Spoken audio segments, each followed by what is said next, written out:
Hola, ¿qué tal? ¿Cómo están? Muy buenas tardes. Bienvenidos a esta edición de La Grillotina. Mario Gámez saludándolos como cada tarde desde los estudios, ahora de Dominio Radio, enlazados con Gama Visión Televisión y con Radio Naranjera, como siempre, allá en la región citrícola, cubriendo todo el sur del estado de Nuevo León. Qué bueno que nos acompaña porque está con nosotros un personaje que estaba sacando cuentas yo hace como 7 años, más o menos, nos visitó en nuestros anteriores estudios de dominio y ahora la oportunidad que nos visite de nuevo para platicar aquí en La Grillotina en estos estudios de Gamavisión y los nuevos estudios de Dominio Radio con Manuel Cloutier. ¿Cómo estás, Manuel? Al Bienvenido. contrario, Mario, con el gusto de saludarte, efectivamente hacía memoria de que pues hace ya varios años que no nos veíamos y veo pues que gracias a Dios van muy bien, me da gusto y a tus órdenes. Vamos bien entrándole a pesar de las vicisitudes, de los retos y a veces de las dudas como empresarios, Manuel, que tenemos sobre si le debemos de meter el acelerador o le debemos de frenar un poquito a ver cómo pintan las cosas. ¿Cómo ves el panorama tú de México hoy en día? Mira, es que no solo existe el freno o el acelerador, también existe el clutch. Es cierto. O al menos en los carros que nos tocaron a nosotros, Sí. los jóvenes ahora no le entienden a Los que eso, arrancaban en ¿sí? segunda. Exactamente, ¿no? Pero lo comento porque uno tiene que tener claro que, por ejemplo, el ciclo restrictivo económicamente en el que estamos entrando, a raíz de las altas tasas de interés, etcétera, se va a prolongar un poco más de lo que quisiéramos y de lo que incluso habíamos estimado. 2025 viene difícil. Quien gane la presidencia de la República lo va a recibir, como dijo Cedillo, prendido con alfileres, y te lo desgloso si me lo permites. Sí, por supuesto. Primero, Pemex está totalmente quebrado. Y esto no es discurso. El dictamen contable de contador público independiente firmado por Erika Rangel, fechado el 21 de abril de 2023, con estados financieros de cierre al 31 de diciembre del 22, que no es que quiera estar en el pasado, sino que es el último estado financiero dictaminado que hay en la página oficial de Pemex. Estoy esperando que en estos días suban el siguiente ya del 2023, pero en el Inter tengo que hablar de los dictaminados porque son los que son menos manoseados. Pemex está totalmente quebrado. Tiene 2.3 billones de pesos de activo, 4.0 billones de pasivo y menos 1.7 billones de capital. Es decir, trae un déficit de capital de 1.7 billones. Es una locura. Si Pemex mantuviera las utilidades que está reportando el año pasado, por 15 años consecutivos lograría tener capital cero. Ese es el tamaño de la quiebra de Pemex. Pero nos dicen los discursos que lo están salvando, que vamos a refinar, que va a haber autosuficiencia energética, unos discursos populistas, porque el populismo, Mario, es mentir para manipular. Por eso yo me gusta hablar con números. Primero, soy ingeniero. Segundo, le entiendo a los mismos, ¿sí? Y a los estados financieros, por supuesto que entiendo un balance. Y está clarísimo que Pemex está totalmente quebrado. Así las cosas, Pemex de manera histórica aportó al erario y hoy va a costar. Y le va a dar todavía al señor presidente para concluir su sexenio. Le quedan 5 meses o menos. Pero al que llegue ya no le va a dar. Segundo, va a recibir el país, quien llegue, la próxima presidenta, con un déficit fiscal impresionante. Aún con todo ese gasto, el déficit fiscal significa que el gobierno gasta más de lo que De lo ingresa. que ingresa. Y otro principio financiero nos dice que todo déficit debe de ser financiado. En otras palabras, seguirá creciendo la deuda del gobierno. Y así es como lo va a recibir. Y no va a tener margen de maniobra y va a tener que meter el freno. Pemex va a costar, la deuda ya no va a haber margen, que lo tuvo en este sexenio, y va a recibirse el país de manera complicada. ¿Qué van a hacer? ¿Cómo van a manejar eso? Por eso ya escuchamos alguna declaración por ahí de alguno de los aspirantes que sugiere que el secretario de Hacienda debería de continuar al menos un periodo de transición como cuando se dan las entregas de esta fecha. Ya ha instalado nuevo gobierno. Sí, es lo que alguien dijo por ahí. Sí, pero lo comento nada más para decirte pues que las cosas para el país en el 25 no vienen fáciles, para el gobierno tampoco, y bueno, para los mexicanos menos. Y sin embargo, Manuel, a ver, el tema de Pemex, ¿autosuficiencia o dependencia energética? ¿O hay un punto intermedio en esto? No, es o, que o le antes seguimos que apostando definir, el discurso de que México tiene que tener su propia energía y no permitir que del extranjero vengan, o... Mario, no es cálculo diferencial ni integral. Te acabo de decir los números. Pemex necesita capital, entonces yo te hago preguntas. Olvídate que si no tiene que ver con eso. Los números de Pemex es que está totalmente quebrado, trae un déficit de capital impresionante. Correcto. Y entonces la pregunta es, ¿tiene el gobierno dinero para capitalizar Pemex? No. ¿Lo puede hacer por la vía de reinversión de utilidades? Ya veíamos que tardaría 15 años para poner en cero el capital de Pemex. Tampoco pues puede ser esa la vía. No le queda más que una opción, capital ajeno. Si yo no tengo y no genero lo suficiente, tengo que conseguir capital en otro lado. Y esto no es si quiero o no quiero, no es ideológico, no. Hey, si quieres salvar Pemex, vas a tener que capitalizar. Por ahí alguno de los aspirantes, aspirantas, o no sé cómo le quieras llamar, dijo que iba a reestructurar la deuda. Eso no soluciona. La reestructura de la deuda lo único que te da es tiempo. Y la pregunta que yo le hago a ese personaje es, ¿tiempo para qué? Y la única solución es tiempo para capitalizar Pemex y luego eficientarlo. Pero ese es el camino, son dos caminos paralelos y nadie está hablando de ello. Y el presidente, de manera irresponsable, teniendo la posibilidad de haberlo salvado, decidió respaldar un discurso que vende nacionalismo y que políticamente es muy vendible, pero que es irresponsable en términos de la administración de la empresa estatal. Eh, Cuando entró Andrés Manuel López Obrador, poco antes de que tomara posesión como presidente, había en la opinión pública una corriente que afirmaba que el país iba rumbo al desastre, que los empresarios estaban agarrando, sacando sus capitales fuera del país. Algunos hasta estaban pensando en mudarse de México. ¿Qué diferencia hay de la situación económica de entonces, de la transición a un Andrés Manuel López Obrador Morena, a lo que estamos viviendo ahorita, económicamente hablando, en el terreno económico? Mira, primero, los que se pueden mudar del país son muy poquitos. Pues son los que son muy ricos o los que están muy jodidos. Los demás mexicanos nos vamos a quedar aquí y por eso tenemos que luchar por nuestro país, para que el país recobre el camino correcto.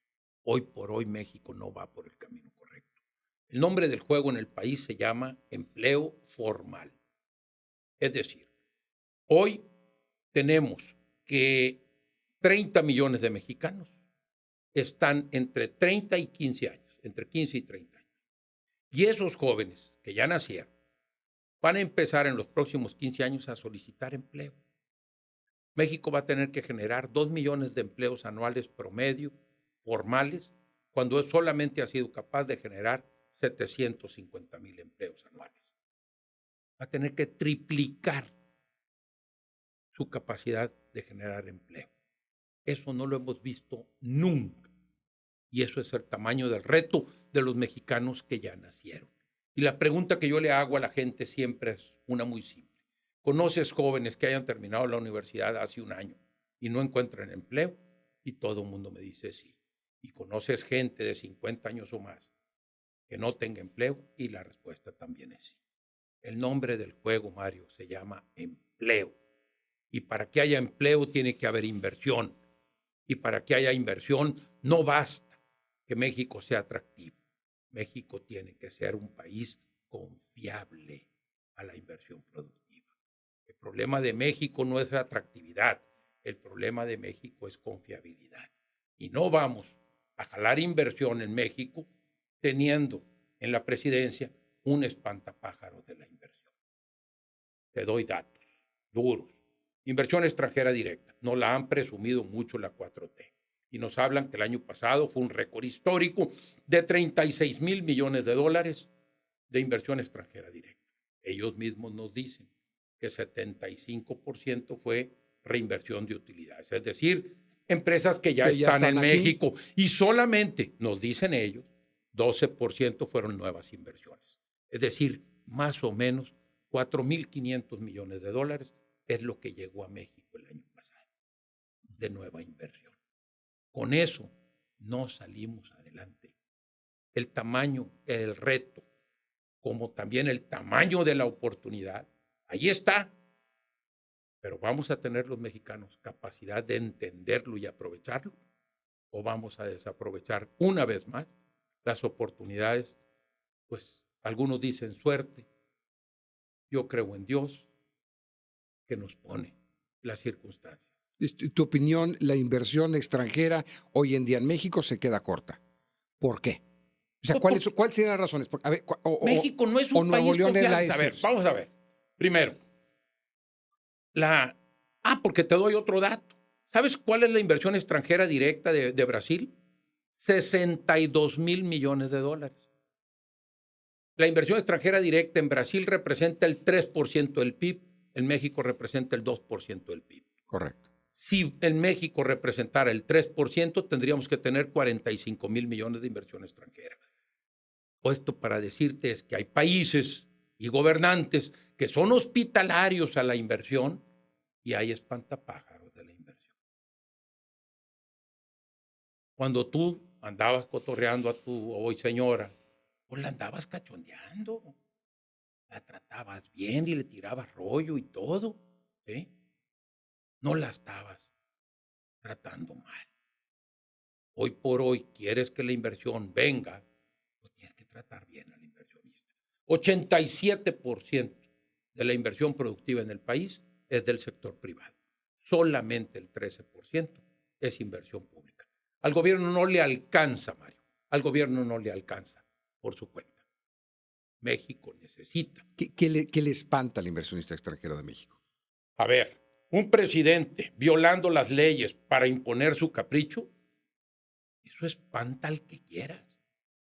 Acabamos de leer que acaba de expropiar una planta de nitrógeno, creo que fue. ¿Sí leíste? Uh-huh. Eso espanta la inversión. Vimos actitudes de renegociar algunas cosas con caprichos, porque él tiene sus interpretaciones, violando contratos, etcétera. O sea, esas arbitrariedades espantan a la inversión. La inversión necesita reglas claras, necesita certidumbre y necesita que los gobernantes y los ciudadanos respeten la ley. Inversión extranjera, espantapájaros, inversionistas, como quieras llamarle. Nuevo León es la excepción, Manuel, y te pregunto por esto, porque o nos han traído con otro discurso diferente, incluso el gobernador de Tesla viene a instalarse. Tesla está muy cacareada sí, no la han cacareado y no llega, ¿no? O sea, está como la del lobo de Caperucita, ¿no? Ahí viene el lobo y el lobo no llega, ¿no? Entonces está muy platicada. Curiosamente, ya ha dejado entrever el dueño de Tesla de que no necesariamente se va a venir a instalar con el interés que originalmente lo hubiera tenido. Es muy posible, ya lo dijo, que se vaya a Vietnam y a otros lugares donde sí sean bienvenidos.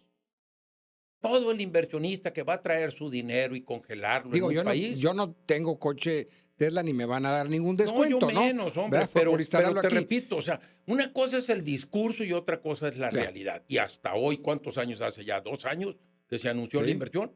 Y creo que si acaso se puede hablar de que el terreno se compró. Creo. Pues más vale que se venga, porque ya hasta metro le estamos Pero ese señor ya se debe haber pegado una estrellada espantosa. ¿Y tú crees que sea por la situación del país? En los trámites. Es una de las cosas más difíciles en este país. Y con la 4T es peor. Yo me dedico a la vivienda, entre otras cosas. Sí. Tengo 33 años de haber fundado mi negocio. No hago vivienda de interés social, solamente hago vivienda media. Y nunca había batallado tanto como hasta que llegó la 4T. Un nivel de caprichos, un nivel de entorpecer la inversión. Como no, así, no te da la mente. No te da la mente. A ver, en 33 años, si nunca le he dejado un problema a los vecinos, a los dueños, al ayuntamiento, a la ciudad. O sea, algo debo hacer bien. Y esto es puro entorpecer y entorpecer. Evidentemente Y no quiero pensar sí. que es por criterios ideológicos. Quiero pensar más en que no rebuznan porque no saben la tonada. Cuando hablamos de incentivos, de motivaciones para ir a un país, voy No con esto. necesita Voy con esto, Manuel. incentivos, necesitan que lo dejen Correcto. trabajar. Seguridad. Voy a ese rubro. Evidentemente aquí en cualquier parte del mundo, yo no voy a invertir un peso, un euro, un yen en ninguna parte del planeta si no estoy con la tranquilidad de que donde voy a poner mi fábrica, mi planta, mi maquiladora, es un país seguro o medianamente seguro, La seguridad suficientemente tiene que para ver con dos producir. vertientes. La seguridad personal y patrimonial y la certidumbre jurídica. Esa es la seguridad que Jurídica necesita la diagonal inversión. con la política, ¿no? Sí, pero Va amarrado. jurídica finalmente. O sea, yo necesito que se respeten las leyes. Y necesito poder vivir sin que me maten y que no maten a mi gerente, ¿sí? Y que mi Que no me roben patrimonio, o y que asalten. mi patrimonio invertido no sea asaltado, robado y que el tráiler que sale con mercancías pueda llegar a destino sin problema y no que lo roben aquí saliendo. O sea, eso se necesita. El costo que tienen los asaltos en carretera para transporte de carga es espantoso. Tiene un costo altísimo. Hay ciertos estados ya que incluso los seguros no te lo, no, o sea, no te aseguran. Ya no nomás, antes los seguros eran más caros, no, ya no te aseguran si vas a cruzar por determinados lugares en el país. Hoy por hoy el crimen organizado ya tiene dominio del territorio en lugares donde controlan como Michoacán, Jalisco, Colima, Celaya, el norte de Sonora, Sinaloa, Tamaulipas, Chiapas, Michoacán, entre otros, que a mí me consta que yo veo y que le entiendo que están dominados por el crimen organizado. ¿Por qué? Porque el crimen organizado, su arrogancia, es directamente proporcional a la ausencia o la complicidad del Estado. Hoy por hoy, si tenemos una mafia arrogante en México, es porque el Estado ha sido cómplice y ha estado ausente. Utilizaste una frase en un artículo tuyo en Universal de Giovanni Falconi, juez Sí, esa italiano, es. que dice la arrogancia de la mafia es directamente proporcional a la ausencia o a la complicidad del Estado. Es decir, no basta con actuar mal, sino con dejar de actuar. Eso es básicamente Son, suficiente para que haya la complicidad. omisión es cómplice y la complicidad abierta a través de la corrupción. ¿Por qué? Porque hay una definición de crimen organizado.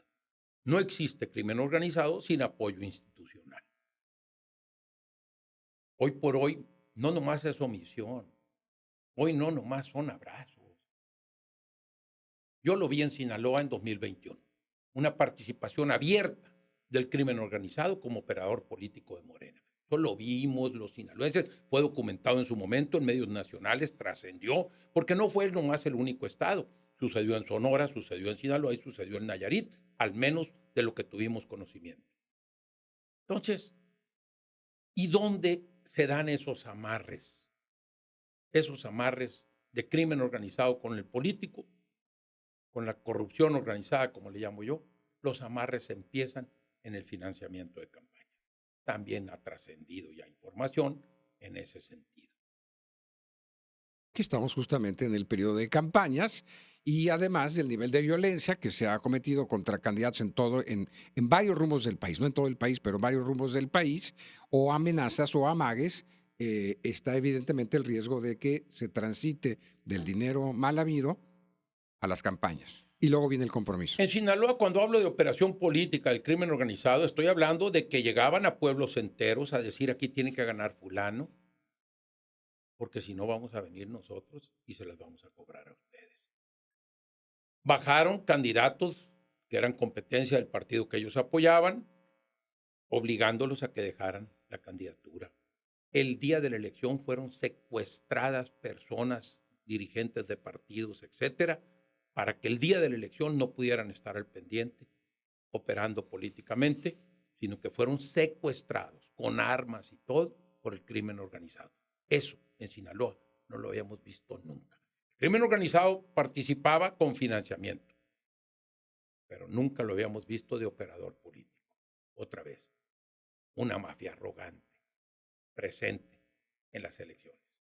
Cuidado. Pues mira, Manuel, aquí en Nuevo León tampoco se había visto, que yo recuerde en mis 40 años de periodista, y ya en esta elección ya hubo un atentado directo con una candidata a una alcaldía del Estado de Nuevo León y la otra a su comitiva y a un vehículo que en el segundo caso obligó a que dimitiera, que renunciara justamente a esas aspiraciones, ¿no? Y no había ocurrido tampoco en Sí, esta. pero Ya ¿sabes qué es llegamos lo a la más? etapa del aquí no había pasado y está pasando. Pero ¿sabes cuál es lo más grave, Mario?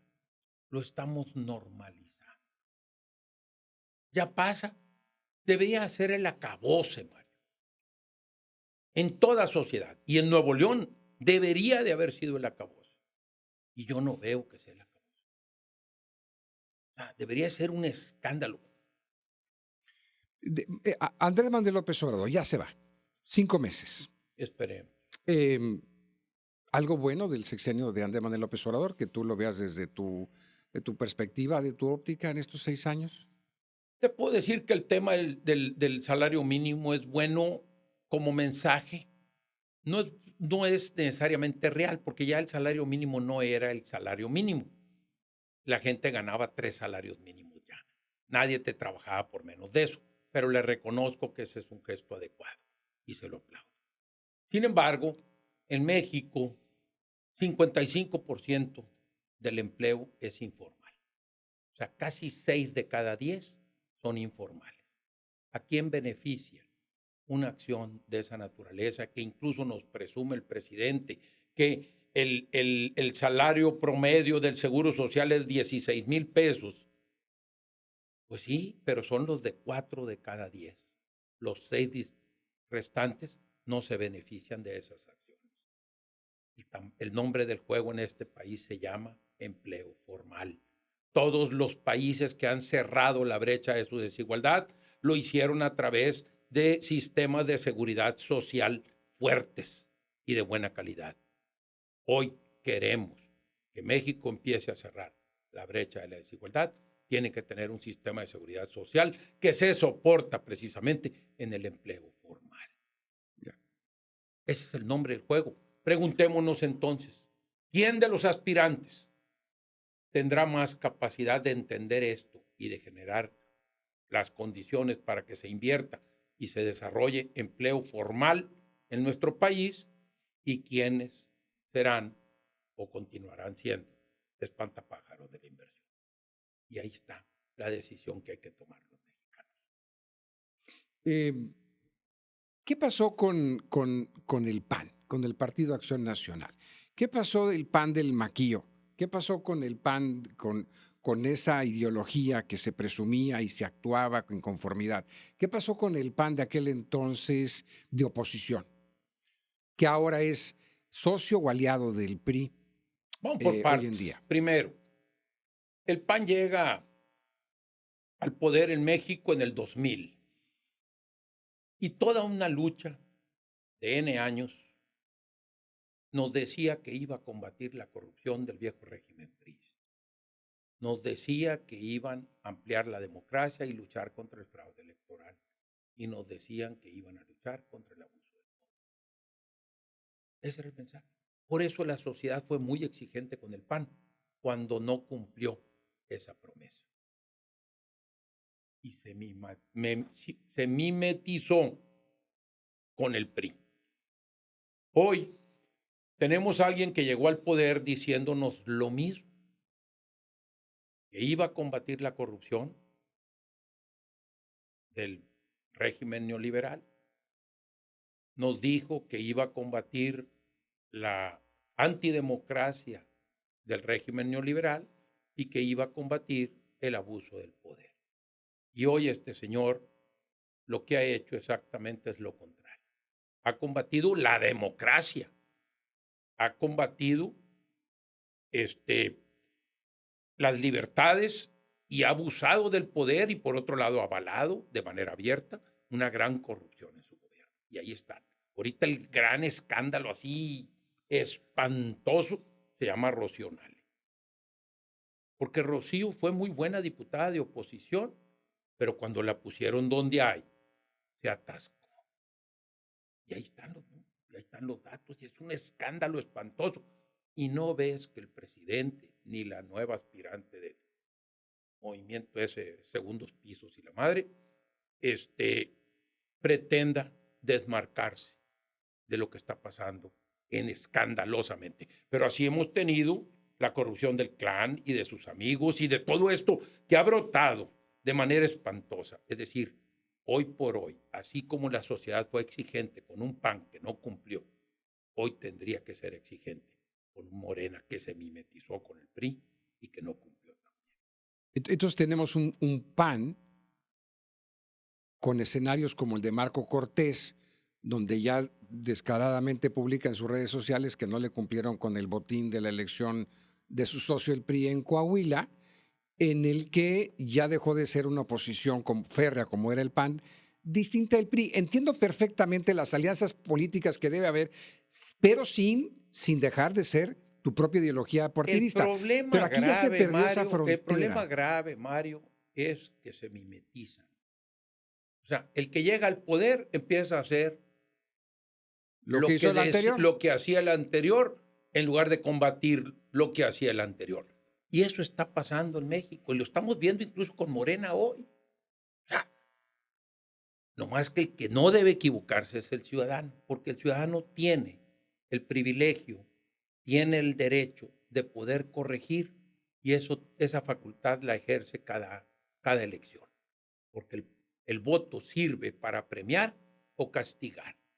¿Por qué el PRI tenía que perder en el 2018? Porque se habían equivocado y habían abusado del poder. ¿Por qué Morena tiene que perder ahora? Porque ha abusado del poder y se equivocó. Así de simple.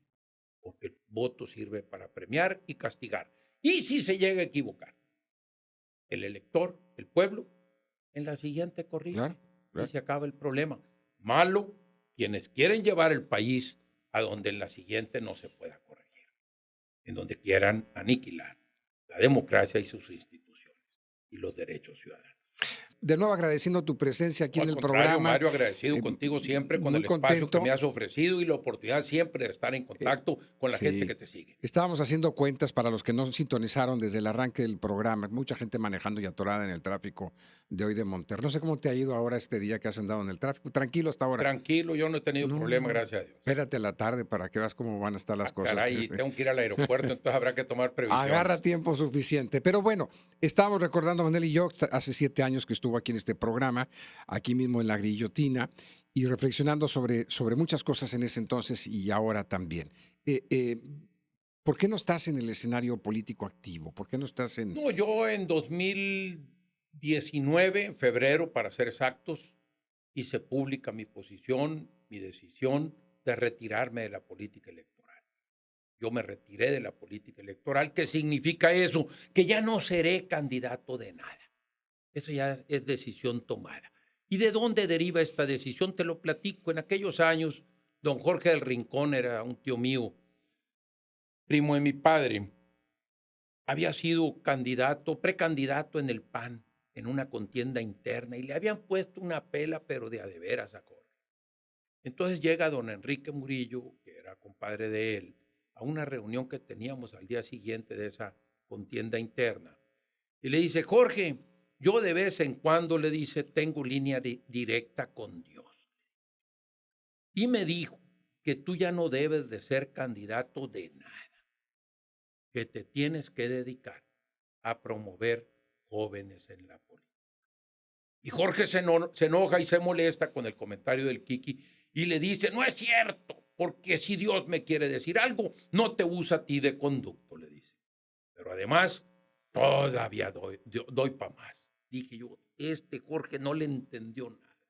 Yo sí le entendí al mensaje del Kiki y entendí que mi ciclo se agotó y que hoy mi rol es promover jóvenes en la política.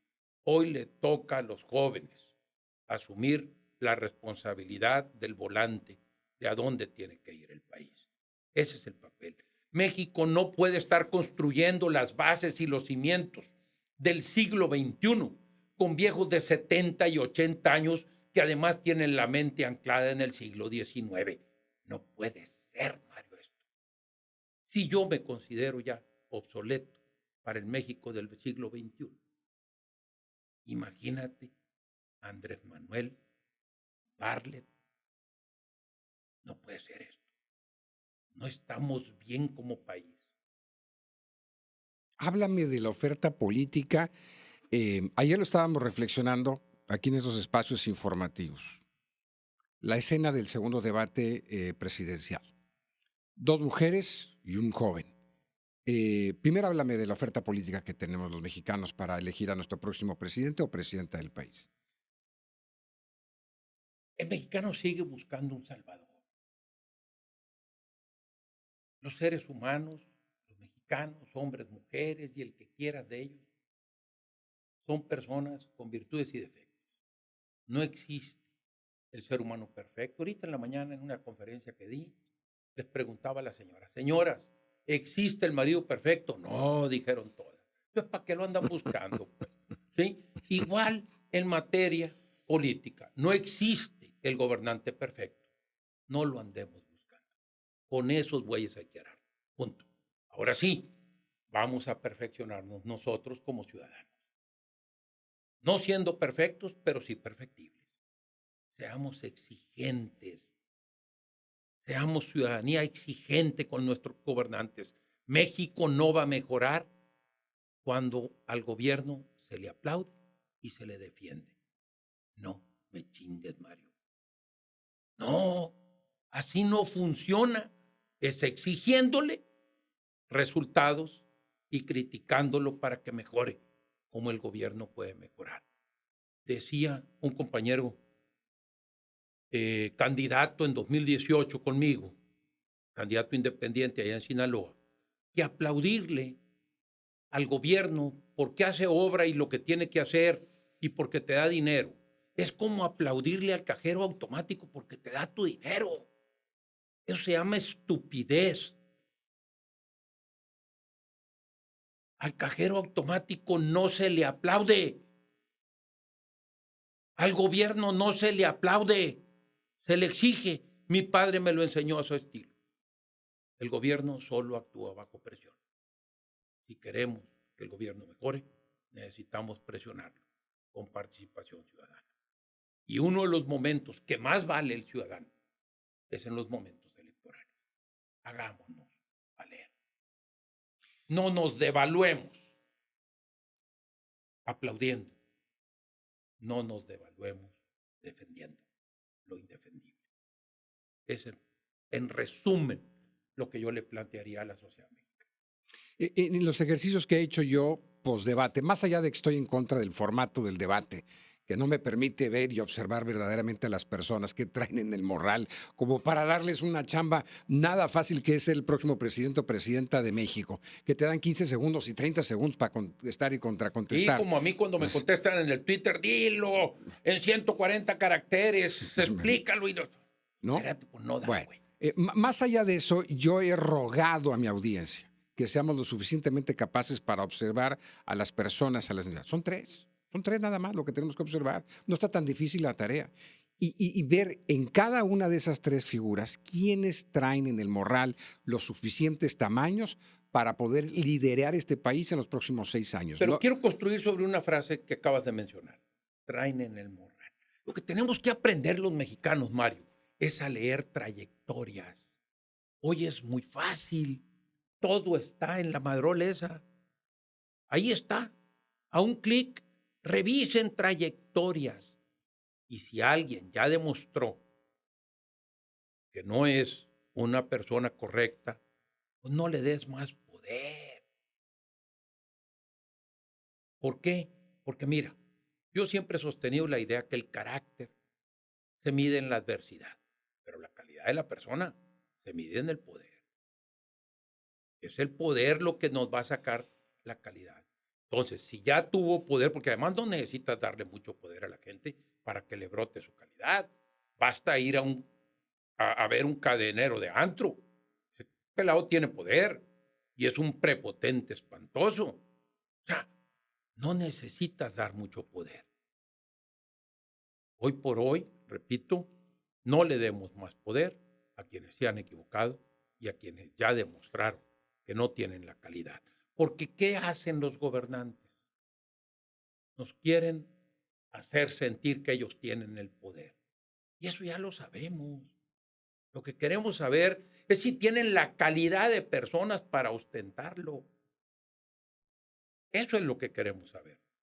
Y ahí lo que demuestran normalmente cada vez que reprimen, que abusan del poder, que se corrompen, etcétera, es que no tienen esa calidad que esperábamos que tuvieran.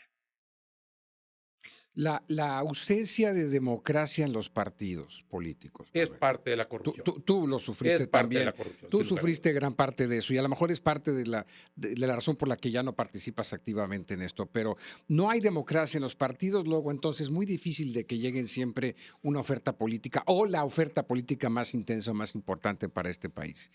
No estoy hablando de ninguno de los tres nombres que están ahí, pero mucha gente ha comentado que la oferta política debiera ser o más amplia o mejor todavía, en los estados o en los municipios o en el país inclusive. Dándote razón, yo parto de la tesis de que con esos bueyes hay que arar. Los partidos tienen que mejorar sin lugar a dudas, por eso promoví y conquisté el derecho humano de participación política de las candidaturas independientes, pero hoy por hoy lo importante es que entendamos que el poder necesita contrapesos. Y por excelencia en una sociedad democrática son tres vigilantes, tres centinelas. Los congresos, los medios de comunicación y la sociedad organizada. Y resulta que a los tres son a los que ha golpeado el presidente. Hoy por hoy el Congreso les ordena que no le muevan ni una coma. Hoy por hoy a los medios de comunicación los madrea todos los días en las mañaneras. Y hoy por hoy a la sociedad organizada también la descalifica y además les quitó parte del financiamiento a través de entorpecer el poder ser donataria autorizada para poder recibir expedir de recibos deducibles y recibir donativos. O sea, el señor es perverso en ese sentido. Y México necesita fortalecer sus contrapesos. Esa es la clave. Hoy por hoy el poder necesita contrapesos. Yo se lo decía hoy en la mañana a las señoras en la conferencia. Señora, ¿quién es el contrapeso de su marido en su casa? Y nadie dudó, ni las señoras ni los maridos. Todo estaba claro. ¿Y cuál es el contrapeso del poder en México? Estamos construyendo un monstruo. No podemos permitir eso. No me importa el nombre. Tú le das todo el poder y vuelves loco al que quieras. Balance en los poderes. Contrapesos, balances, check and balances le llaman los gringos, rendición de cuentas, en fin, todo lo que tiene que ver con los criterios democráticos.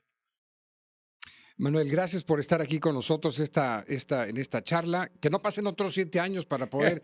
Oye, por cierto, en familia todo bien. Tatiana, ¿cómo estás con Tatiana?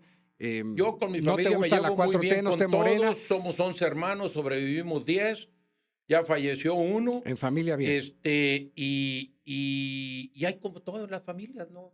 Me gusta contar la anécdota. En aquellos años yo estudiaba en el TEC y mi papá nos invitó a comer cuando éramos estudiantes. Nos dijo, nos vemos ahí en rectoría para irnos a comer.